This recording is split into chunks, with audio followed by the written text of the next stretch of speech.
ఆగ్రా నుంచి నువ్వు తెచ్చుకున్న నగలున్నాయిగా, ఉత్సవానికి అవి వేసుకో నువ్వు. కానీ అవి నేను అంతకుముందు ఎన్నోసార్లు వేసుకున్నాను కదా. పైగా వీటిలో ఏదో కొత్తదనం ఉంది. ఎవరైనా కానుకలు ఇచ్చినప్పుడు వాటిని గౌరవించాలి కదా. పైగా మీరు కూడా ఇప్పుడు నానమ్మ గారు ఇచ్చిన దుస్తులే వేసుకున్నారు కదా. నేను వాళ్ళిచ్చిన కానుకల్ని కాల్చి పారేశాను. హాయల్లా, అవి నాకు ఇచ్చేయచ్చుగా. కాల్చి పారేయడం ఎందుకు? ఎందుకంటే నాకు ఈ రాజపుత్రులిచ్చే కానుకలు ఎంత మాత్రం గిట్టవు. కానీ అది చాలా తప్పు కదండి. నోర్మోయ్, అంటే నువ్వు నాకు నేర్పిస్తావా ఏది తప్పో ఏది ఒప్పోనని? నేను ఏది చెప్తే అదే చెయ్యి. నేటి సాయంత్రం జరిగే ఉత్సవానికి మన సాంప్రదాయం ప్రకారం తయారై రావాలి. ఈవిడేంటి బాబు ఇలాంటిది? అమ్మ పెట్టా పెట్టదు, అడుక్కు తిన్నా తిన్నివ్వదు. బహుశా ఈవిడ పొద్దున్నే కాకరకాయ రసం తాగి అంత చేదుగా తయారైనట్టుంది. అయినా ఈవిడ గారికి ఇదేం గుణం? జావిదా, అర్థం చేసుకో. ఆవిడ మాట విను.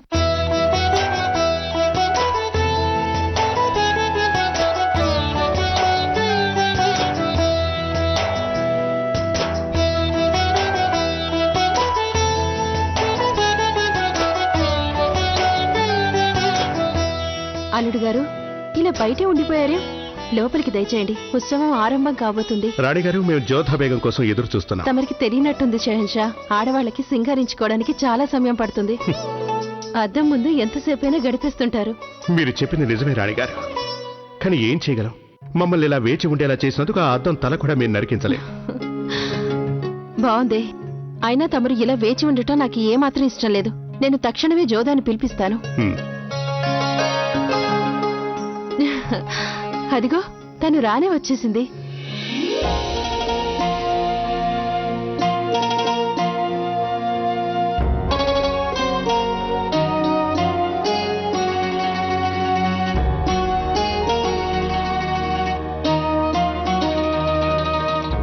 జోధా బేగంలో ఈ నైపుణ్యం కూడా ఉందా? వద్దు వద్దు అంటూనే ఆ దుస్తులే ధరించారు. జోదా, షహన్షా గారు చాలాసేపు నుంచి నీ గురించి ఎదురు చూస్తున్నారు. నిన్ను ఎంత జాగ్రత్తగా చూసుకుంటారు ఆయన. జోదాకయ్య, ఇవాళ సూర్యుడు పశ్చిమ దిక్కునెందుకు ఉదయించాడు? ఎందుకంటే నువ్వు ఆకుపచ్చ రంగుతో వచ్చావి. సుకన్య, తను ఆకుపచ్చ రంగు మా కారణంగానే వేసుకున్నారు. మాకు ఆకుపచ్చ రంగు అంటే చాలా ఇష్టం. ముఖ్యంగా జోధా వేసుకుంటే మరీ ఇష్టం.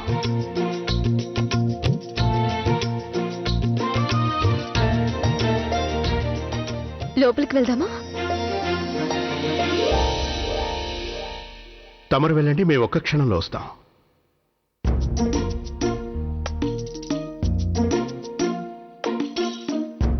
గెలిచిందేమో నేను, పెత్తనం చేసేది ఆ జలాల్. అతిగా ఉంది. ముందేమో నేను గెలుచుకున్న ఆ సొత్తంతా ఆమీరు వాళ్ళకి తిరిగి ఇప్పించేశాడు. ఇప్పుడేమో షహన్షా స్థానంలో కానుకలిస్తున్నాడు. ఇంత వైభవంగా ఈ పెళ్లి జరుగుతుందంటే కేవలం మొఘలాయిల వల్లనే. ఈ వైభవం అంతా ఎప్పుడూ విషాదంగా మారిపోతుందో ఎవరూ చెప్పగలరు. ఇవాళ షహన్షా తన చేతులతో కానుకలు పంచుతున్నారు. రేపు ఇతరులు వారిని వేలెత్తి చూపించబోతున్నారు. ఏం చెప్పగలం? విషాదం అలుముకోక తప్పదు. అది మీ ఎత్తు వల్ల కావచ్చు, లేదా నా పన్నాగం వల్ల కావచ్చు. పన్నాగమా? ఇప్పుడు మళ్ళీ ఏ పన్నాగం పన్నావు నువ్వు? జలాల్ జీవితంతో ఆట్లాడుకోవడం నాకు ఎప్పటి నుంచో సరదా. అదా, ముందు నాకు చెప్పు. కొత్తగా ఏం వెలగబెట్టావు నువ్వు? దాని ఫలితం వచ్చాక అదే నీకు తెలుస్తుంది.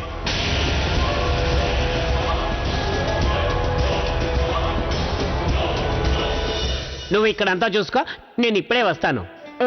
అరే ఆగండి ఆగండి, మీరు వెళ్ళిపోతే ఎలా? అరే చాలా అత్యవసరమైన పని ఉందిరా, నన్ను వెళ్ళనివ్వరా. నాకు తెలుసు, వదలరా. ముఖ్యమైన పని వదలు. నాకు తెలుసు. ఆ పని ఏమిటంటే షహన్షాని చూడగానే మీరు ఇక్కడి నుంచి పారిపోతున్నారు, నన్ను ఇరికిద్దాం అనుకుంటున్నారు. అరే వదలరా, నన్ను వెళ్ళనివ్వకపోతే నేను నిన్ను పనిలో నుంచి తీసేస్తాను. వదలు. తీసేయండి. మీరు నాకు అంత డబ్బు ఇవ్వకపోతే మీ దగ్గర ఎందుకు పడి ఉంటాను నేను? అరే వదలరా, నన్ను వెళ్ళనివ్వరా. నేను అనుకున్నాను ఇలాంటి పరిస్థితి ఏదో ఒక రోజు వస్తుందనుకున్నాను. షహన్షా నన్ను గుర్తుపట్టేస్తారుగా. షహన్షా నా మీద దయ చూపించండి, నా మీద కరుణ చూపించండి. షహన్షా నా మీద దయ చూపించండి. నేను పసిపిల్లల గలవాడిని, నా పిల్లల్ని అనాథలు చేయకండి షహన్షా. వద్దండి వద్దండి షహన్షా, నేనేదో మతిపోయిన వాడిని, నా మీద దయ చూపించండి. మొగలాయిలతో ఇదే పెద్ద ఇబ్బంది. వాళ్ళు ఎక్కడికి వెళ్ళినా ఉపద్రవం సృష్టిస్తారు.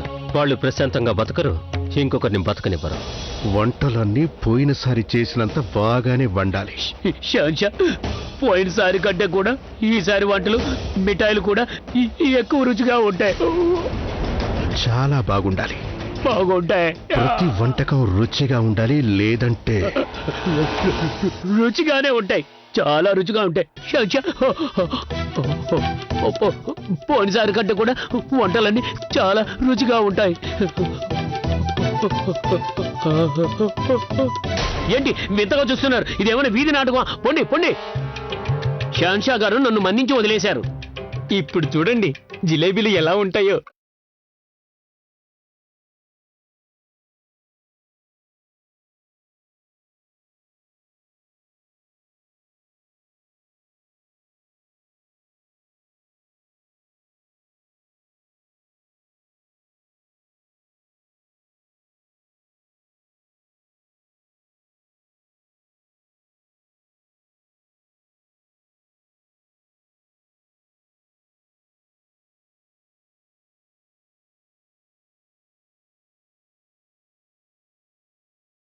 పట్టుకోండి, కొంచెం జాగ్రత్తగా పట్టుకోండి.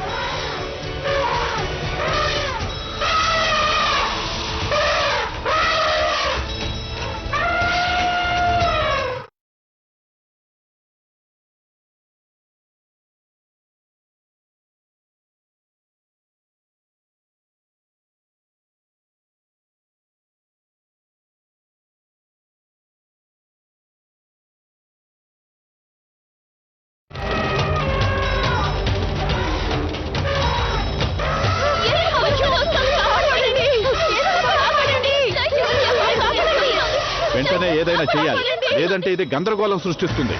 దానికి మత్తు మందన్న ఇవ్వండి, లేదంటే చంపేయండి. అదంతా కుదరదు. షహన్షాకి చాలా ప్రియమైన ఏనుగు. దీనికి హాని జరిగితే షహన్షా గారి కోపాన్ని ఎవరూ తట్టుకోలేరు.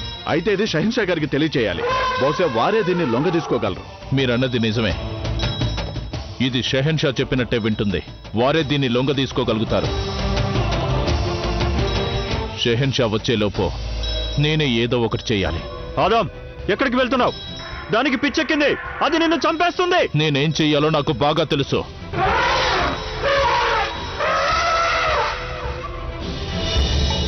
నువ్వు గొడవ చేయాల్సింది ఇక్కడ కాదు.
అదేంటి షహన్షా గారు అలా పిచ్చెక్కిన ఏనుగు దగ్గరికి వెళ్తున్నారు? యా ఖుదా కాపాడు.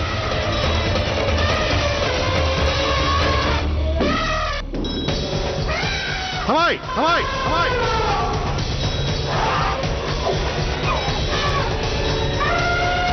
అరవకు అరవకు అరవకు అరవకు! హవాయ్ హవాయ్ హవాయ్!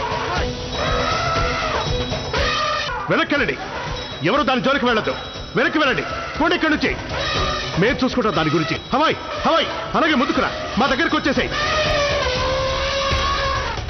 హవాయ్ ఆగో, అక్కడ ఆగో, ఆగో!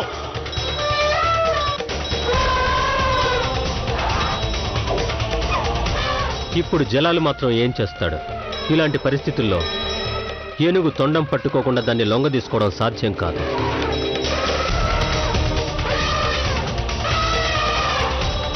శాంతించు.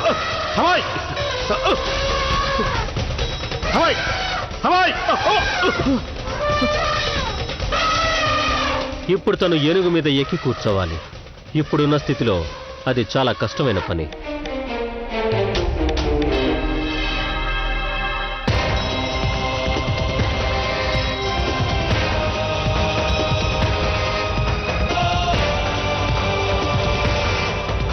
దీన్ని బట్టి చూస్తే జలాల్ కూడా తమర్లాగే ఏనుగుని లొంగ తీసుకోవడం తెలిసినట్టుంది. చూసారా ఎలా ఎక్కేశాడో ఏనుగు మీదికి? ఎక్కి కూర్చుంటే ఏమీ లాభం లేదు. దాని తలని ప్రేమగా నిమిరితే తప్ప ఆ ఏనుగు శాంతించదు.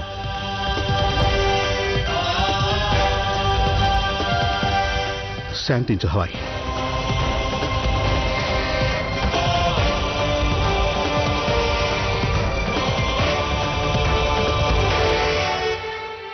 పుట్టింది మొగలాయిగానే కావచ్చు, కానీ ఇది చూస్తే మీ ఇద్దరు ఒకే గురువు దగ్గర విద్యను అభ్యసించినట్టుంది. అప్రమత్తంగా ఉండు ప్రతాప్. నీ శత్రువు శక్తి సామర్థ్యాల్ని ఆకళింపు చేసుకో. ఒకవేళ అతను నీకంటే శక్తిశాలి కూడా కావచ్చు. శత్రువే, కానీ ఒప్పుకోక తప్పట్లేదు. గొప్ప గురువు దగ్గరే శిక్ష అభ్యసించాడు. ఒక గొప్ప వీరుడు ఈ జలాల్. శాంతించు. దీన్నెవరూ శిక్షించకూడదు, ఎందుకంటే అసలు దీని తప్పేం లేదు. ఎవరో కావాలని దీన్ని ఆట పట్టించారు. దీన్ని జాగ్రత్తగా చూసుకోండి. రేపటికల్లా ఇది పూర్తిగా కోలుకోవాలి.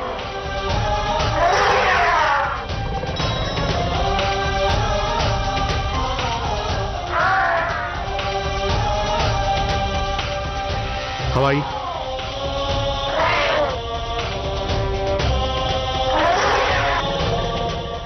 మా హవాయితో ఇలాంటి ఘోరమైన ఆట ఆడిందెవరా? ఆ దేవుడి దయ వల్ల తమరి సాహసం వల్ల ఒక దుర్ఘటన తప్పిపోయింది షహన్షా. ఒకవేళ జరగకూడదు జరిగితే ఆ మేరకు చెడ్డ పేరు వచ్చుండేది. అనవసరంగా జరగని దాని గురించి బాధపడ్డం దేనికి మహారాజా? హుజూర్, జంతువుల వైద్యశాల హకీం గారు ఏం చెప్పారంటే హవాయికి ఆహారంతో పాటు ఏదో మత్తుమందు కల్పించారంట. అందువల్ల అది అంత గందరగోళం చేసిందంట. అది మేము ముందే గుర్తించాం ఖాన్ సాబ్. ఆ ఘోరం చేసిన వాడికి మాకు హవాయితో గల సంబంధం గురించి వాడికి బాగా తెలుసు. అందువల్లే హవాయికి ఏదైనా జరిగితే మేము తప్పకుండా అక్కడికి వస్తామని, మా ప్రాణానికి ప్రమాదం ఉందని తెలుసు.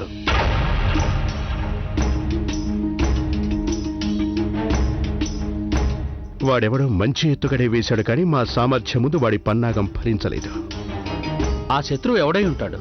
ఎవరైనా కావచ్చు, కానీ హుజూర్, మనం ఇక చాలా అప్రమత్తంగా ఉండాలి. అంటే మేం భయపడుతూ బతకాలా? ఖాన్ సాబ్, మేమొక సహన్శాలం. ఇలాంటి చిన్న చిన్న వాటికే భయపడిపోతే ఈ హిందూ దేశం మీద పెత్తనం ఎలా చెలాయించగలం? ఖాన్ సాబ్, మేము నిజంగానే భయపడితే అది మా శత్రువుకి విజయకేతనం అవుతుంది. ఇలాంటి తీవ్రమైన పనులు ఎందుకు చేస్తారు? మా మీద దాడి జరుగుతుంది, మేము భయపడిపోవాలని చేస్తారు. మేము గనక భయపడిపోతే వాడు గెలిచాను అనుకుంటాడు, కానీ ఇలాంటి వాటికే భయపడకుండా ధైర్యంగా బ్రతకగలిగితే అది చూసి వాడు తప్పకుండా బెంబేలెత్తిపోతాడు. కానీ హుజూర్, ఖాన్ సాబ్, ఇదేమి మా మీద మొదటిసారి జరిగిన దాడి కాదు. గతంలో కూడా దాడులు జరిగాయి, ఇకపై కూడా జరుగుతాయి. ఎందుకంటే మేము సహనశాలం గనక. అందుకని మేము నిర్భయంగా ఉంటూ ఇక్కడికి ఏ పని మీద వచ్చామో ఆ పని చేసుకుంటూ పోతాం. ఆ పని సుకన్య వివాహం. షహన్షా, తమరు వయసులో మాకంటే చిన్నవారు, అయినా మీ వద్ద ఎన్నో విషయాలు నేర్చుకున్నాం. నిస్సందేహంగా మీరు ఏమనుకుంటున్నారో అది చేయండి. మేము కూడా మా కర్తవ్యం కొనసాగిస్తాం. సామంతరాజును కనుక తమరు భద్రతా బాధ్యతలు మా మీదే ఉంటాయి. అది మేము నిర్వర్తిస్తాం. ఇలాంటి కుట్రలు పన్నిన వాడిని వెతికి పట్టుకోవడంలో మా నుంచి ఎలాంటి లోపము ఉండదు. మేం వాగ్దానం చేస్తున్నాం. ఆమీర్ అనేది తమరి అధికారంలో ఉన్న రాజ్యం కదా, అందువల్ల ఏం చేయాలనేది మీకు బాగా తెలుసు. మీ రాజ్యాన్ని ఎలా పాలించాలో ఏంటో అది మీకు మేం చెప్పక్కర్లేదు, మీకు తెలుసు. అయితే మా బాధల్లా మాకంటే హవాయి గురించి ఎక్కువ బెంగగా ఉంది. ఇవాళ నోరు లేని ఆ జీవి మా కారణంగా కష్టాలు పాలైంది. దయచేసి మన్నించండి మహారాణి గారు. జలాల్పై దాడి జరిగింది. ఇప్పుడు ఇది జరిగా కూడా మౌనంగా ఉండిపోతే అది పిరికితనం అనిపించుకుంటుంది. ఒక్కోసారి మౌనంగా ఊరుకోవడమే తెలివైన చర్య అవుతుంది మహం. మొఘలాయి పిరికి వాళ్లు కాదు, ఆ సంగతి మాకు కూడా తెలుసు. కానీ సమయాన్ని బట్టి ఏదైనా చెయ్యాలి. ఇది సుకన్య వివాహ తరుణం. మహారాణి గారు, తమరు సుకన్య వివాహానికే ప్రాధాన్యతిస్తున్నారు. తమ కుమారుడు జలాల్ గురించి పట్టించుకోరా? మా జలాల్కి మీరు పాలిచ్చి పెంచారని ఒప్పుకుంటాను మహం. కానీ జలాల్కి జన్మనిచ్చిన తల్లిని మాత్రం నేనే. తను నా రక్తం పంచుకొని పుట్టాడు. ఎంతగా జలాల్ గురించి మీరు పట్టించుకుంటారో అంతకంటే తక్కువగా మేము పట్టించుకోము. కానీ ఒక్కోసారి మనస్సు చెప్పినట్టు కాక మస్తిష్కం చెప్పినట్టు నడుచుకోవాలి. శత్రువు ఆమెరువాడు కావచ్చు, ఆగ్రావాడు కూడా కావచ్చు. మీరు మర్చిపోయినట్టున్నారు, జలాల్ ఇంకా ఆమెరుకు చేరుకోక ముందే తన మీద దాడులు జరిగాయని. గ్వాలియర్ నుంచి వచ్చే హకీం గారిని కూడా రాకుండా చేయాలని ప్రయత్నం జరిగింది. దానివల్ల జలాల్ కోలుకోకూడదని అనుకున్నారు. ఇక హవాయి అంటే జలాల్కి ఎంత ఇష్టమో అది ఆమెరు వాసుల కంటే ఎక్కువగా మన మనుషులకే తెలిసిన సంగతి. దాడి చేసిన వాడు మనలో ఏ ఒక్కరైనా అయి ఉండవచ్చు. ఈ సంగతి జలాల్కి కూడా బాగా తెలుసు. అందుకే తను మౌనం వహించాడు. తను తీసుకునే నిర్ణయం ఏదైనా దాన్ని నేను కూడా బలపరుస్తాను. నన్ను మన్నించండి మహారాణి గారు. తమరి కుమారుడైన జలాల్ని నేను ఎంతగానో ఇష్టపడుతున్నాను. అందువల్లే నాకు అలాంటి ఆలోచనలు కలిగి తమరి ముందు నోరు జారినట్టున్నాను. అందుకు మన్నించండి. బాణమైనా నోరైనా ఆ రెండు అదుపులో ఉంచుకోవాలి మహం. లేదంటే చివరికది నష్టానికి దారితీస్తుంది. తమరున్న స్థానం ఈ సామ్రాజ్యపు మహామంత్రి స్థానం. అందుకే మనసు మాట కాకుండా మస్తిష్కం చెప్పినట్టు వినండి. తమరు చెప్పినట్టే చేస్తాను. ఖుదాఫిజ్. ఏం చేస్తారో నాకు తెలీదు. వాణ్ణి మా ముందుకు తెచ్చి నిలబెట్టండి. ఈ పన్నాగం పనిని వాణ్ణి పట్టుకోండి.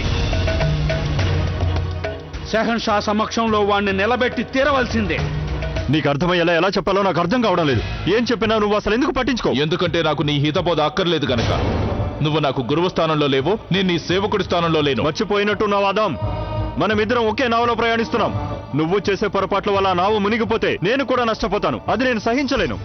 చూసావుగా, ఆ దాడి విఫలమైపోయింది. ఇలా రెండోసారి కూడా దాడి ఫలించలేదంటే దానివల్ల బాద్షా మరింత అప్రమత్తం అవుతాడు. రెండోసారే కాదు, నేను 1000 సార్లైనా ప్రయత్నం చేస్తూనే ఉంటాను. దాడి చేయడం మన పని అయితే తప్పించుకోవడం తన పని. ఎన్నాళ్ళు తప్పించుకుంటాడు? ఏదో ఒకరోజు పొరపాటు చేస్తాడు. జలాల్ కూడా అదే అనుకుంటూ ఉంటాడు, ఏదో ఒకరోజు పొరపాటు జరుగుతుందని. అప్పుడు ఇంకెలా? జలాల్ ఇప్పుడు పూర్తిగా అప్రమత్తమైపోయాడు. ఇంకొక పొరపాటు జరిగిందో మనం వాళ్ళు నిలదొక్కుకోవడం కష్టం. పన్నాగం బాగానే అమలు చేశాం. ఏం చేస్తాం? ఓ హవాయి మొత్తం అంతా పాడు చేసింది. దానికి జలాలంటే చాలా చాలా ఇష్టం. అదేగా నేననేది. జలాల్కి హవాయి అంటే ఎంత ఇష్టమో నీకు తెలిసి కూడా నువ్వు దాన్నే ఎంచుకున్నావు. నేను నిన్ను ఎన్నోసార్లు ఆపుతూనే ఉన్నాను. చూడు ఆదాం, నువ్వు పన్నాగాలు పన్నడానికి ఎంత మాత్రం పనికిరావు. నువ్వు బాద్షా అవ్వడానికి పనికిరావు. కనీసం నేను ఏదో ఒక ప్రయత్నం చేస్తూనే ఉన్నాను. నువ్వు అది కూడా చేయట్లేదు. ఫలితం అదే వచ్చి నీ ఒళ్ళో పడుతుందని ఎదురు చూస్తూ కూర్చుంటావు. నేను ఫలితాన్ని స్వయంగా సాధించాలనుకుంటాను. ఫలితం పొందాలన్న సమయం అనుకూలంగా ఉండాలాదాం. నేను అలాంటి సమయం కోసమే ఎదురు చూస్తున్నాను. దాడి చేయడంలో ఆలస్యం జరిగితే జరగచ్చు, కానీ అది విఫలం కాకుండా ఉండాలి. సమయాన్ని నమ్ముకొని కూర్చున్నవాడు బ్రతికినంత కాలం సమయం కోసం ఎదురు చూస్తూ కూర్చోవలసిందే. సమయం మనం చెప్పినట్టు వినదు. అందుకే మనం సమయానికి తగినట్టు నడుచుకోవాలాదాం. అయితే సమయం ప్రస్తుతం మనకి అనుకూలంగా లేదు. అర్థమైందా నీకు? దాడి చేయడానికి ఇంకా ఎన్నో అవకాశాలు వస్తాయి మనకి. అయితే తెలివిగా సరైన అవకాశాన్ని ఎన్నుకోవాలి. ఇలా జరగడం చాలా ఆందోళనగా ఉంది. మందు పెట్టడానికి షహన్షా గారి ఏనుగే దొరికిందా? నాకేం అర్థం కావడం లేదు. అసలు ఎవరు ఆ మత్తు పదార్థం ఇచ్చుంటారు? ఇదంతా ఇప్పుడే సుకన్య వివాహం సమయంలోనే జరగాల. జోదా, నువ్వే వారికి నచ్చ చెప్పాలి. వారికి గనుక కోపం వచ్చినట్లయితే పరిస్థితి చాలా దూరం వెళ్ళిపోతుంది.